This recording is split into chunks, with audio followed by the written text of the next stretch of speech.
ఆశ్చర్యం కలిగించే విషయం. తర్వాత 5 కేసులు నమోదు చేశారు ఆ కార్యక్రమం అయిపోయిన తర్వాత. సినిమా డైలాగుల్ని పోస్టర్లుగా పెట్టినందుకు 2 రిమాండ్కు పంపారు. సినిమా డైలాగులను పోస్టర్లుగా పెట్టినందుకు. అడుగుతా ఉన్నా, నీకు అంత కష్టంగా ఉంటే సెన్సార్ బోర్డులో దానికి ఎందుకు పర్మిషన్ ఇవ్వాలా? డైలాగులు తీసేయండి. ఇంకా బాలకృష్ణ సినిమాలు, ఆ పవన్ కళ్యాణ్ సినిమాలు చూస్తే ఇంకా పెద్ద పెద్ద డైలాగులు కనిపిస్తాయి. నాకు ఇప్పుడే ఇక్కడికి వచ్చి ప్రెస్ మీట్కి ముందు శ్రీహరి నాకు చూపించినట్టు కొన్ని డైలాగులు, ఆ సినిమా డైలాగులు, వాళ్ళ సినిమా డైలాగులు చూస్తే ఇంకా దారుణమైన డైలాగులు. నీకు డైలాగులు నచ్చకపోతే సెన్సార్లు తీసేయండి. సెన్సార్ బోర్డు ఎందుకు పర్మిషన్? సెన్సార్ బోర్డు ఉండేది ఎందుకు? అంతేగాని ఆ సినిమా డైలాగులు, సినిమా వచ్చిన తర్వాత, రిలీజ్ అయిన తర్వాత ఆ సినిమా డైలాగులు, ఆ సినిమాలో మంచి పాటలు ఉంటే ఆ మంచి పాటలు అవన్నీ న్యాచురల్గా ప్రసిద్ధి చెందుతాయి. ఆ సినిమాలో మంచి పాట ఏదైనా ఉంటే ఆ మంచి పాట పాడినా తప్పే అంటావు. ఆ సినిమాలో ఏదైనా మంచి డైలాగులు ఏదైనా వీళ్ళకి నచ్చితే ఆ నచ్చిన డైలాగులు వీళ్ళు పోస్టర్లుగా పెట్టినా తప్పే, వీళ్ళు మాట్లాడినా తప్పే, వాళ్ళు చేసిన యాక్షన్లు వీళ్ళు చేసినా తప్పే, వాళ్ళు ఇలా అన్నా తప్పే, వాళ్ళు ఇలా అన్నా తప్పే. మరి సినిమాలు ఎందుకు తీస్తున్నారు స్వామి మీరు?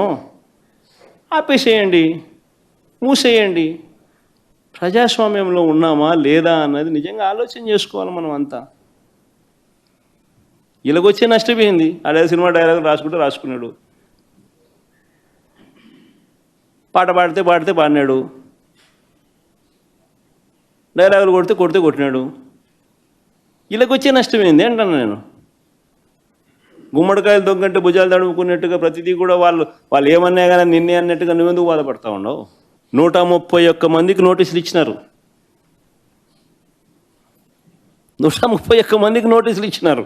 సినిమా డైలాగులను పోస్టర్లుగా పెట్టినందుకు 2 రిమాండ్కు పంపించినారు. 131 మందికి నోటీసులు ఇచ్చినారు. చంద్రబాబు గారి పేరు ఎవరు చెప్తే వారిలో ఒక్కొక్కరిని పిలిపించుకోవడం, రోజంతా కూర్చోబెట్టుకోవడం, వేధించడం.